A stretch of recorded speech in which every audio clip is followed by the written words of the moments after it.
Hey, salut tout le monde! Aujourd'hui, je vais vous montrer la présentation de mon projet sur Touch Designer. Donc, c'est un tutoriel qui va consister en fait à faire tourner un haut-parleur, donc un SOP. Donc, faire tourner le haut-parleur en fonction que la musique avance et il va grossir et rétrécir selon les basses, donc la fréquence des basses. Je vais vous montrer ça à l'instant. What all do you want from me? ARs and them 223s. Fucking around with me, you see I'm hot, I'm fine. Exactement comme ce que vous venez de le voir. En plus, il est multicolore. Il est multicolore, c'est cool. On va faire, ouais, juste ici. Je vais mettre sur mon autre écran. Parfait. On va aller juste ici dans le zip. J'ai mis ça en description. Donc, vous allez le télécharger en description. Vous l'ouvrez et on va le décompresser sur le bureau. Vous le prenez et vous le glissez. Parfait. Maintenant, vous n'avez plus besoin de ça. Vous allez ouvrir ça ici et vous allez avoir fichier de départ. Vous allez avoir, ça c'est pour le fichier de Touch Designer. Vous allez avoir le SOP qui va être l'objet en 3D en fonction, l'objet en 3D en question. Et vous allez avoir le fichier audio. Parfait. Maintenant que vous êtes ici, vous allez voir qu'on a un analyseur audio. Si vous rentrez dedans, vous réalisez qu'on a plein de références chop, donc qui analysent l'intensité, les basses, les médiums, la fréquence des basses, la fréquence des médiums et celle des aigus. On a aussi la position donc à laquelle on est rendu dans la chanson. Et tout ça va se rendre dans un out. Donc c'est vraiment pour analyser l'audio. Parfait. Ce qu'on va faire pour commencer, c'est qu'on va aller chercher un audio file in, donc un fichier. On va l'ouvrir. On va mettre ça en le mono, on va le mettre à on, donc pour avoir un seul channel. Et on va venir chercher la bonne musique. Donc la musique est juste ici, dans le dossier de départ que j'ai mis sur mon bureau. Donc vous allez le chercher où est-ce que vous avez mis votre fichier de départ. Parfait. On va rentrer ici. Parce que comme vous pouvez voir, on n'a pas les positions, ce qui est bien étrange. On devrait les avoir pourtant. Je déconnecte. Est-ce qu'on les a? Ok, on les a. Donc vous avez la position juste ici, qui ça va dans le out, juste là. Donc ça va monter en fonction de où est-ce qu'on est rendu dans la chanson. Excellent, parfait. Donc maintenant, si on veut entendre cette musique-là en tant que telle, on va venir acheter un audio device out et non pas un audio file out parce qu'on veut que ça joue dans un device qui est nos écouteurs ou nos haut-parleurs, ça dépend de vous. Audio device out. Et on va cliquer sur la flèche juste ici pour pas que la musique joue constamment. Parfait. Donc là, comme vous pouvez voir, la musique joue, mais on l'entend pas. C'est exactement ce qu'on veut. Maintenant, on veut venir aller chercher les données de notre position et les données de nos bases parce qu'on en a besoin pour interagir avec notre SOP, donc le haut-parleur. Pour ça, on va venir prendre un select qu'on a juste en dessous. Donc un select, on va prendre avec cell underscore base comme ça.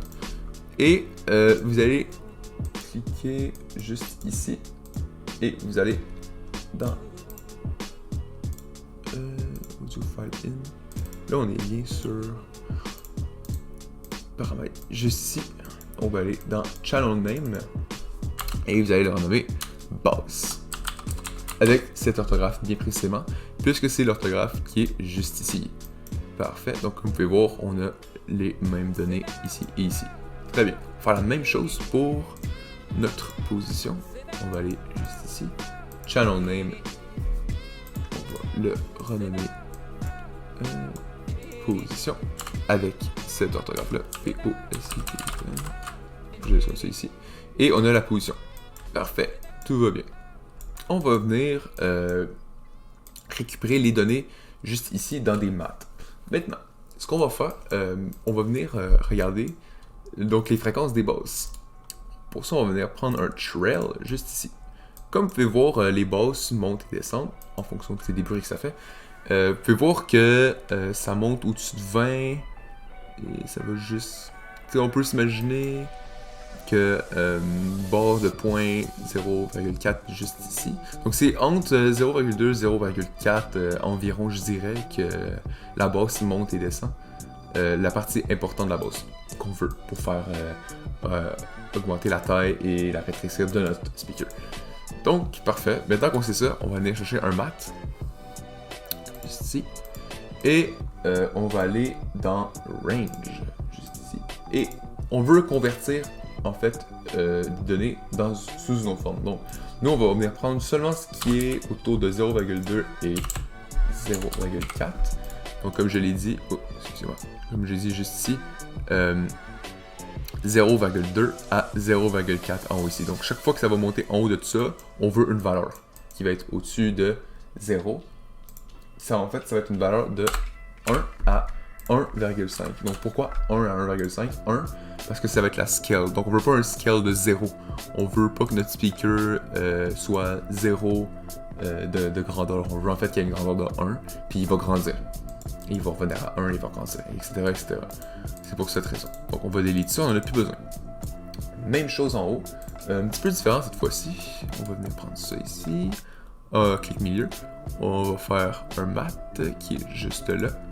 Parfait. On va aller dans Range. Et là, on veut convertir ça. Donc ça, c'est la position.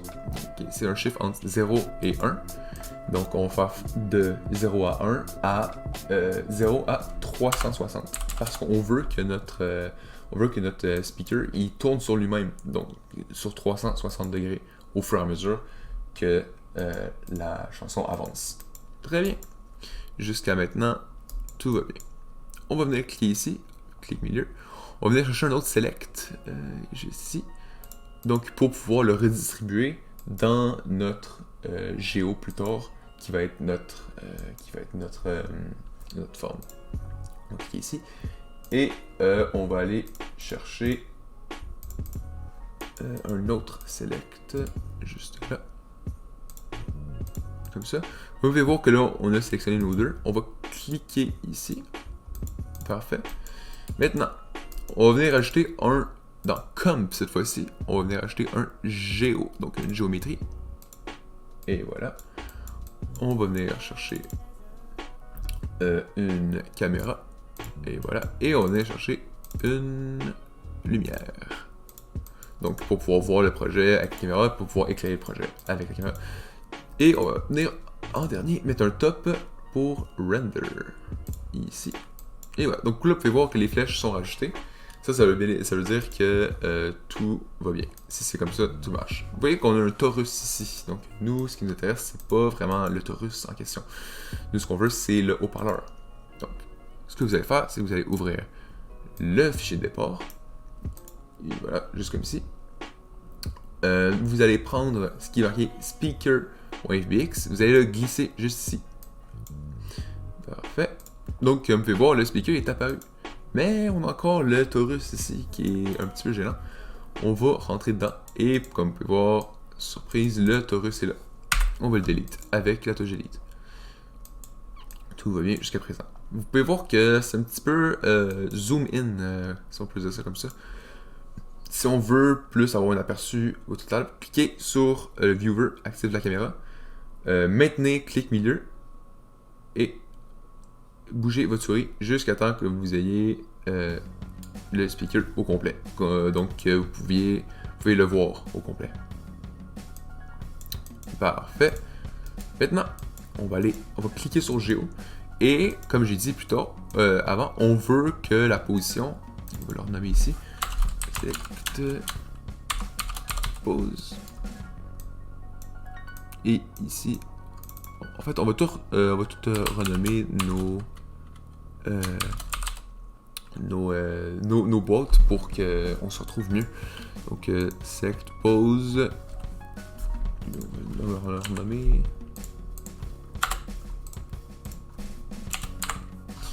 Donc ça, c'est pour sélectionner la position après qu'elle a été modifiée dans le mat. Donc on va marquer select pose rotation. Ici, on va faire, on va le retrouver select base pour scale. Voilà. Très bien. Donc maintenant, si on veut mettre ça dans le géo et ça dans le géo aussi, ce qu'on va faire, c'est qu'on va venir chercher, on va maintenir ça ici. Et pour la base, ce qu'on va faire, c'est qu'on va venir le mettre sur le scale directement. Donc pas sur le X, pas sur le Y, pas sur le Z, on va directement venir le mettre ici en chop reference. Donc ce que ça va faire, c'est que ça va tout modifier les valeurs qu'on a déjà. C'est exactement ça qu'on veut. Parfait. Donc si vous venez voir ici, tout est pris et ça va venir chercher l'opérateur boss de selector boss scale. Parfait. Maintenant, on va venir sélectionner lui ici et on va le mettre pas sur lui parce qu'on veut pas que tout fasse une rotation. On va le mettre sur le Y pour qu'il tourne de gauche à droite, droite à gauche. Comme tu peux voir ici, le speaker tourne très lentement sur lui, mais il tourne de droite à gauche. Parfait. Ce qu'on va venir faire pour ça, c'est qu'on va venir faire, on va ouvrir ça ici. Et juste ici, on va venir faire un petit x10 pour que ça tourne un peu plus vite en fait. Comme vous pouvez voir ici, regardez. Il tourne beaucoup plus vite sur lui-même. Là, étrangement, je pense qu'on est un petit peu trop loin. On va se rapprocher. Comme ça. Parfait. Et donc, on n'a plus le petit problème que ça éclaire. Ça éclaire pas sur le côté. Donc maintenant, on va venir cliquer ici. On va rajouter la lumière. Donc là, juste un petit zoom out. Est-ce que c'est bien qu'il faut? Parfait, c'est exactement ce qu'on a besoin. Donc là, la lumière est un peu plus loin. C'est parfait comme ça. Et voilà. Là, on a ça. On va commencer à un peu modifier l'apparence de notre haut-parleur derrière. Pour ça, on va venir faire clic milieu. On va venir dans les tops, juste ici. On va venir chercher un comp, donc un composite. Juste ici, composite. On va le mettre juste ici. Parfait. Donc, on touche pas à ça pour l'instant. Ce qu'on va venir faire, là, ce qu'on veut, comme je l'ai montré dans la vidéo début, on veut mettre le speaker en tant que tel, on veut le mettre tout multicolore, de couleur multicolore. On va venir juste ici. On va venir dans les chops, on va venir rajouter un LFO juste ici. Et le LFO, là, vous pouvez voir qu'il est en sin pour sinus. Donc, il va monter, il va descendre, il va monter, il va descendre. Comme ici, comme une variation sinusoïdale dans le fond. On va venir dans ramp, donc il va monter de 0 à 1, il va recommencer 0 à 1, 0 à 1, parfait. C'est exactement ça qu'on veut. On peut l'augmenter un petit peu juste ici, c'est pour que ça monte un peu plus vite, ça descend un peu plus vite. Parfait, comme ça. Maintenant, on va rajouter un nul. Donc, toujours un chop, nul, juste ici. Parfait. Rien à changer pour ça. Maintenant, ce qu'on va faire, c'est qu'on va venir rajouter un ramp. Donc, ici. Et là, c'est un top. Ramp. Cliquez pas sur le clic milieu, fait juste ici et marquez ramp. Ramp, juste là. Donc, allez pas le chercher en faisant un clic milieu ici, fait juste le racheter directement et connectez-le. Non, c'est faux. Vous ne pouvez pas faire ça en fait. Ce que vous devez faire, c'est, vous voyez ici, il est marqué phase. Vous cliquez ici, prenez ça et vous glissez directement dans phase, en chop reference. Comme là, vous voyez ici, ça bouge. C'est exactement ce qu'on veut. Maintenant, ce qu'on va faire ici, c'est qu'on va faire une sorte de couleur arc-en-ciel en tant que tel. Donc du spectre lumineux complet pour que ça ait l'air de ça comme ça ici. Ce qu'on va faire pour ça, on va mettre ça juste ici. On va bouger ça. Voilà, comme ça. En fait, lui, on va le mettre rouge. Comme ça. Après ça, orange. On va le mettre en orange un peu. On va en créer un autre, on va le mettre jaune. Donc comme ça, vous allez au fur et à mesure ici. Note vert, note bleu. Bleu, rouge. Parfait. Donc comme vous pouvez voir en haut ici, on a comme un specular. On va juste venir bouger ça pour que ça apparaisse un peu plus. Oups, comme ça. On va bouger un peu plus vers là, comme ça. Ici, c'est exactement ça qu'on veut. Et comme ça. Parfait. Maintenant que vous avez ça, vous pouvez voir en bas ici que ça bouge comme ça. Vous pouvez un peu plus les écarter de manière proportionnelle pour que ça fasse un meilleur résultat à la fin. J'aime ça. Et maintenant, on va venir mettre ça dans le comp, juste ici. Et voilà. Là, vous pouvez voir le speaker il est rendu multicolore. Parfait. On va mettre ça dans un transform. Ici. Transform. Laissez-moi juste marquer. Transform. Parfait. Et là, on va venir comp over background color. On va venir mettre ça à on. Et ici, on va venir mettre 1. Parce que ça, c'est l'alpha. Donc, on ne veut pas qu'il soit transparent. Donc, à 0, on veut qu'il soit opaque. À 1. Et voilà. Vous pouvez voir, le derrière est devenu de la bonne couleur. Est-ce qu'il y a des choses à changer ici? Non. Parfait. On va venir mettre un RGB delay. Donc, ce que c'est un RGB delay, c'est dans Image Filter. Et vous allez voir ici RGB delay. On va mettre un juste ici. Donc, ce que vous pouvez voir, en fait, ce que ça va faire, c'est que ça va modifier un peu le rendu. Vous pouvez voir comment est-ce que le haut-parleur est. On va venir le mettre juste là-dedans. Et on va venir mettre ça dans un out, qui va être la sortie. On va enlever ça. On va mettre ça ici. Vous pouvez voir quand ce qui augmente, voir qu'il y a un petit peu de réverbérance en fait, que les couleurs vont suivre pas exactement précisément la grosseur, un petit peu en retard. Et ça va donner cet effet un peu cool là, je trouve, qui est comme ça. Maintenant, quelques petits trucs à ajuster pour s'assurer du bon fonctionnement. Vraiment, on va venir dans Render, juste ici, et vous allez dans Common, Résolution, et vous allez mettre ça en 1080p pour avoir la meilleure résolution possible. Pour pas que ça soit tout pixelisé et que ça cause plusieurs problèmes. Si je m'en viens juste ici, vous pouvez voir que c'est limité à 1280 par 1280. Donc, pas plus que ça. Parfait.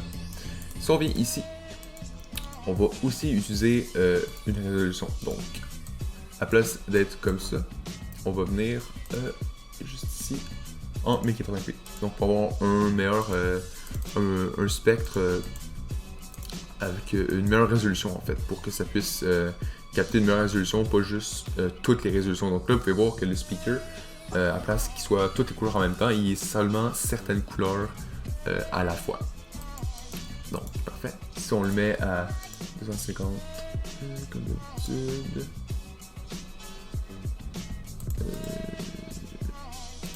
Ok, ce qui était lock, si je le unlock. Donc voilà, si je le mets à 256, vous pouvez voir qu'est-ce qui arrive. Vous le mettez à 720. Comme c'est ici. Comme vous pouvez voir, il est plus large. C'est exactement ce qu'on veut. Donc voilà, ça conclut pas mal tout ce qu'on avait dit pour ce tutoriel. Donc nous avons ici notre haut-parleur qui va bouger en fonction des bases. Donc si on vient activer la musique.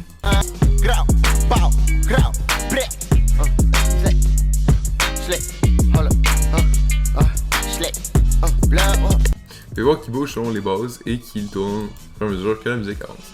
Donc merci beaucoup d'avoir regardé mon tutoriel et laissez-moi en commentaire ce que vous en pensez. Et on se retrouve dans une prochaine vidéo. Merci beaucoup d'avoir regardé et à la prochaine.